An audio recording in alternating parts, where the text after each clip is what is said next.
All right, so we're going to keep building on this idea of proportions and scale and apply it to similar polygons. We've talked about congruent polygons, where congruent polygons, all the angles have to be congruent and all the sides have to be congruent, right?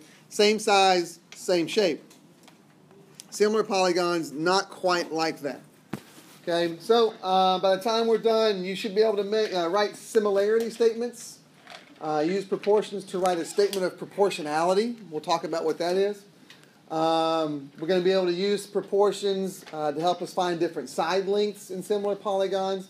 Talk a little bit about scale factor, and even talk about how to find the perimeter of similar polygons without actually having to know all of the sides. Okay? So, first and foremost, we can't really talk about similar polygons without knowing what they are. So, two polygons are similar if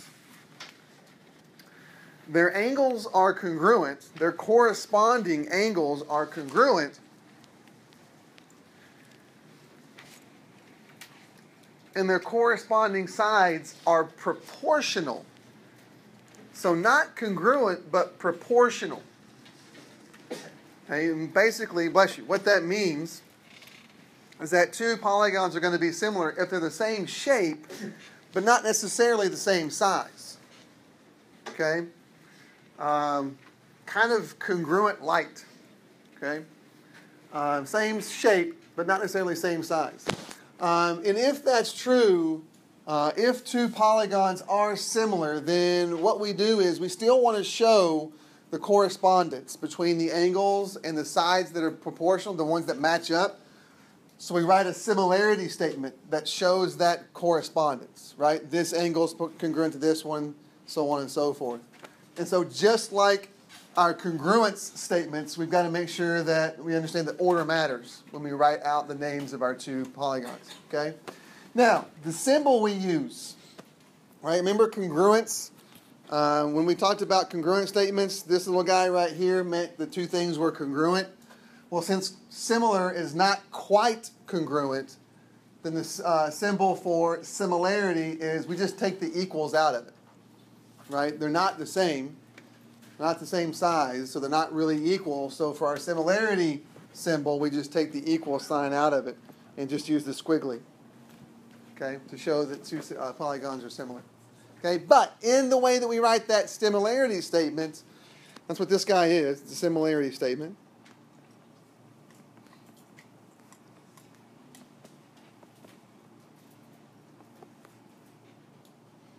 Might be worth making a note of that. Okay.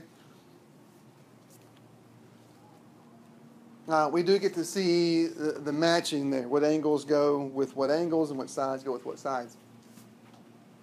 Okay. So, what are we talking about there? Okay. So, if we've got two polygons that are similar. For example, these two triangles are similar. Okay, then what that means is all the corresponding angles have to be congruent. And we can grab those corresponding angles here. So if we want to list all the pairs of angles that are congruent, then from that similarity statement, we know that angle R is going to be congruent to angle X, right?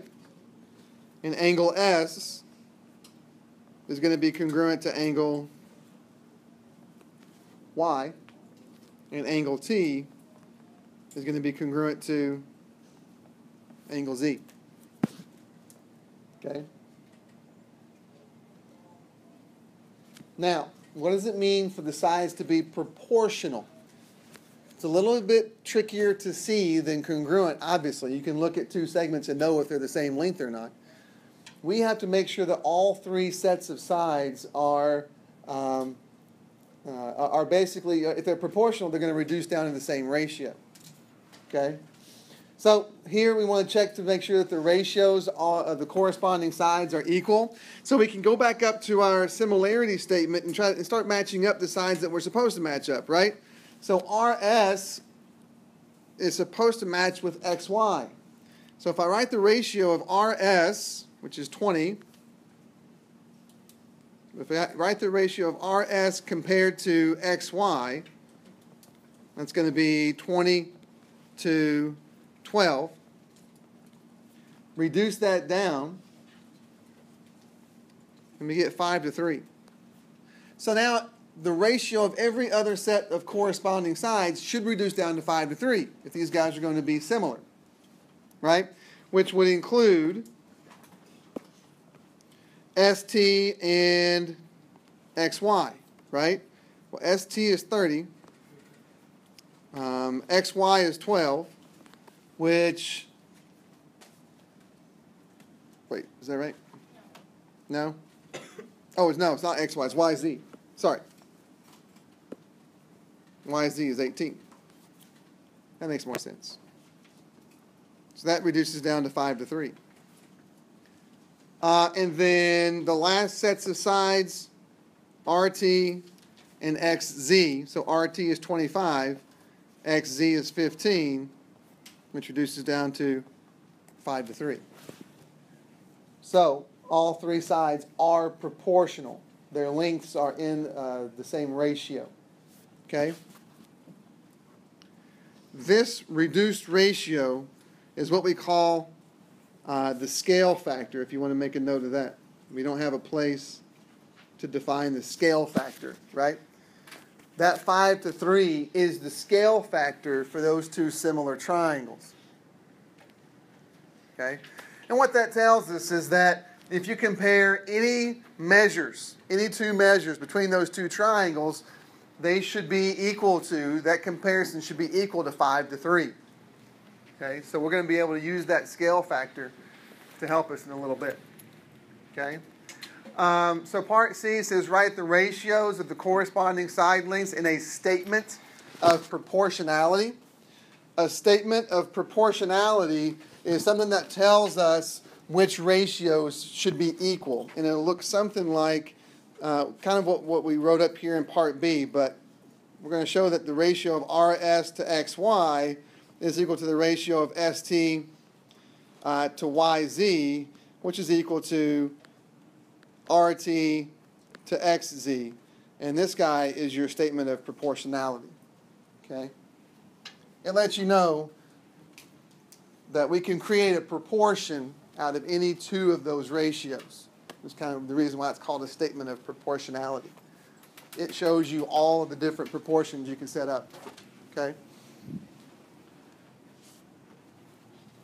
Any major issues, questions, concerns there? Any minor ones? They don't have to be major ones, I guess. Okay? All right. Oops. What happened?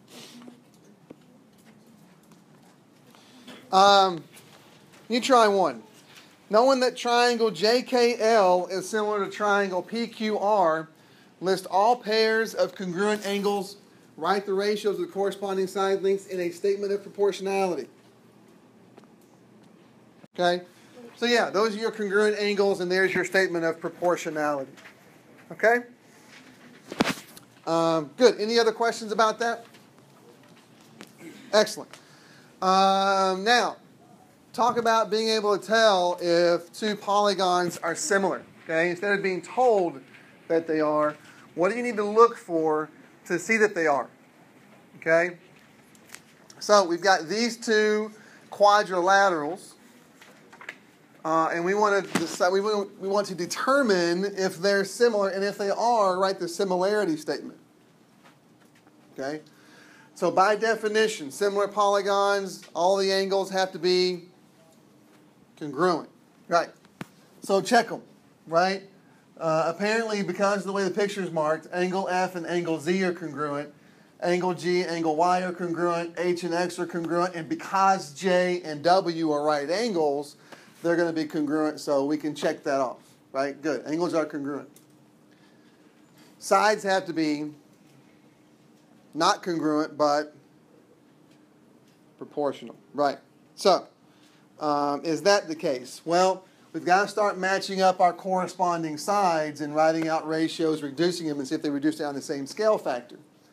Right? So, side GF, which is 20, is going to correspond to what side in the other guy? Right, YZ. Okay, GF is the side in between the 1-arc and 3-arced angle.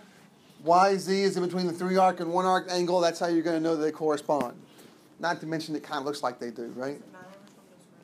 It doesn't, as long as you go the same direction for every ratio. Because if it was flipped, then it would be 5 over 4 instead of 4.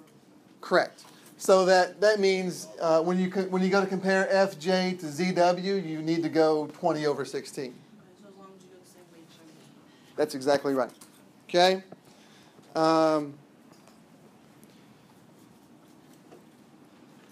And so I tell you that, and then I just lied to you. Okay? Ultimately, Aaron, no, it doesn't really matter. But we're going to talk about why I kind of just lied to you in just a second. Okay? So let's go check FJ to ZW. 16 to 20 reduces down to 4 to 5.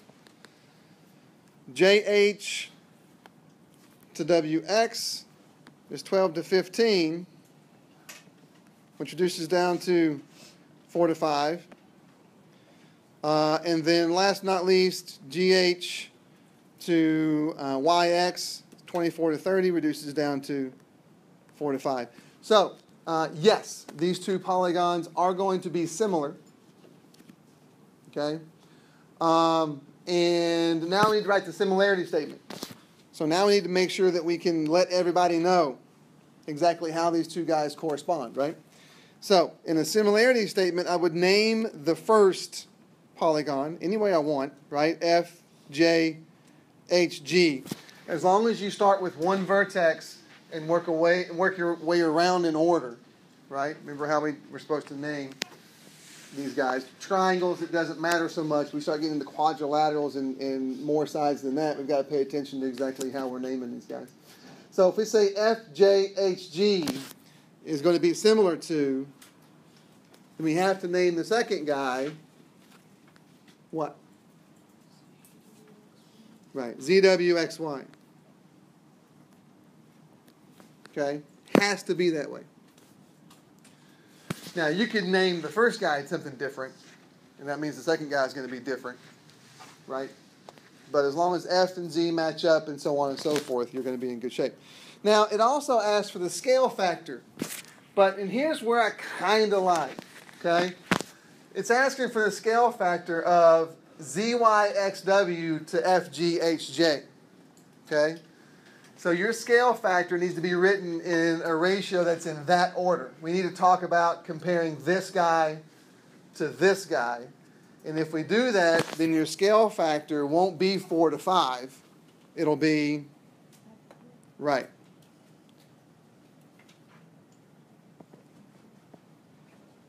5 to 4. Okay?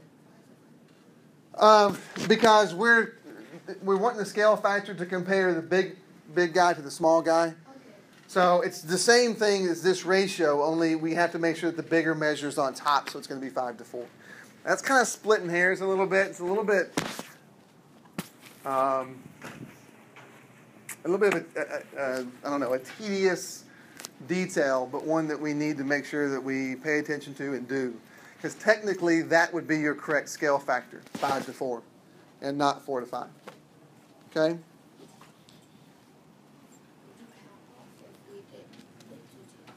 Yeah, I would have to, only because it's asking for the scale factor of ZYXW to FGHJ. Okay? All right.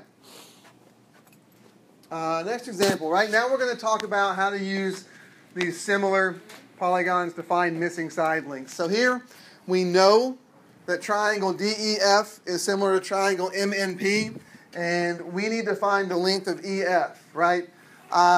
We're planning city streets, and so we got to make sure that these street lengths are proportional. I don't know.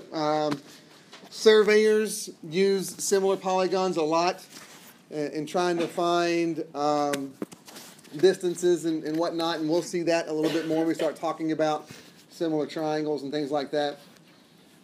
Okay, so this becomes pretty useful. But if we're going to try to find the length of EF, okay, then what we know is because these guys are similar, and we know that EF is supposed to match up with NP, and when I write the ratio of x to 20, it has to be equal to the scale factor, right? So we need to go find the scale factor. You can match up any other two corresponding sides and find out what that scale factor is. So, for example, ED is going to match up with MN. So we can write a ratio of 9 to 12 and reduce that guy to find out what our scale factor is. Right, which is 3 to 4. So now x to 20 needs to be equal to that scale factor, 3 to 4. And now we can cross multiply and solve. And so the length of EF is going to be 15. Yeah? Could you also find the scale factor and then, like, you could set up x over 20 and then divide it by 5 to get the scale factor, because you have the scale factor. And then you can find 15 by multiplying. I did it here. You don't really have to find the scale factor with. I found it. Yeah, I mean, you can use 9 to 12, right? Is that what you did? Yeah. Just finding 3 to 4 is just extra work. It is, but as you may discover later, using the scale factor, you can see that now too. It makes your arithmetic a little bit easier. So, a reason to find the scale factor would be for that reason. And I'm going to show you why you're going to want to find the scale factor. Well, really, that's about it. To just make your arithmetic a little bit easier. So, no, you don't have to. You can use 9 to 12. Okay? But, Michaela, it sounds like you kind of use the common sense approach. And that's fine. Yeah, that works too. Okay? Yeah. Just as long as you show me all your work, you're going to be in good shape. Okay? Yeah, nothing wrong with the common sense approach as long as you show your work. Show me what you're multiplying together, dividing out, and all that kind of stuff. That's fine. Okay? All right. Your turn. This next guy. Right? In this diagram, ABCD is similar to QRST. What's the scale factor of QRST to ABCD? So, you got 1 to 2 for your scale factor, and then 8 for the length of BC. Okay? Questions? Comments? Concerns?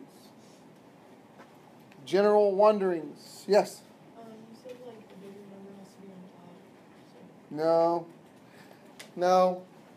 What I meant when I was talking about that was you have to pay attention to how we want the scale factor to be written, right? So it doesn't have to be. Again, this is splitting hairs a little bit, but if we were to flip this around and want to compare A, B, C, D to Q, R, S, T, then you'd put the bigger number on top. But we don't have to do that, no. Okay? All right? Good? Anything else? If you put it on the wrong order on like a quiz, would that be a point off? The scale factor, yes. Right? But obviously, you can miss that and still get this right. Yeah. Right? So just be really careful. Just pay a lot of attention to the way that we want you to go. Okay? Technically, that would be incorrect. All right? All right. Town is building a new swimming pool. An Olympic pool is rectangular with length 50 meters and width 25 meters. The new pool will be similar in shape because every pool pretty much is rectangular. Are you talking about a competitive swimming pool? But anyway, the new pool is only going to be 40 meters long. Right? So we want to find the scale factor of the new pool to an Olympic pool. Right? Well, no problem. All we got to do is match up to the corresponding sides from the new pool to the Olympic pool. Right? We know the new pool is going to be 40 meters long, and an Olympic pool is 50 meters long. So the scale factor, 4 to 5, right? No problem. We can do that, right?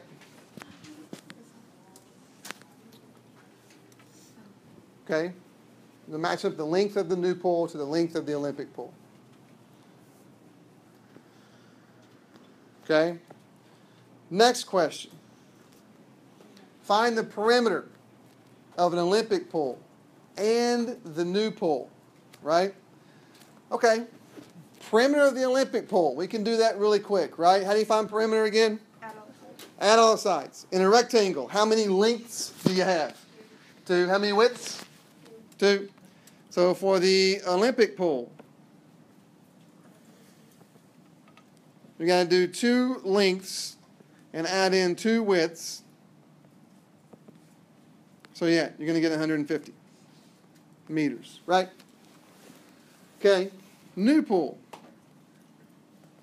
You've got 2 lengths, and the length was 40, plus 2 widths, and the width was, crap, didn't know. No, that's for the Olympic pole. Right. We don't know the width for the new pole, right? Uh-oh. This is blew Grant's mind. Oh, but it didn't say Right. anything about it, or else I would have figured that out. Right. Okay. So we can find the width that way, and you're right. The x is going to end up being 20. So the width is going to be 20 meters. Okay? So the perimeter of the new pole is going to be 80 plus 40, which is 120 meters. Now, what if I compared the perimeter of the Olympic pole to the perimeter of the new pole? Or better yet, what if I compared the perimeter of the new pole to the perimeter of the Olympic pole? I'd write 120 over 150. And when I reduce that down, it reduces down to what? Hey, look at that. Which is our scale factor. Which means...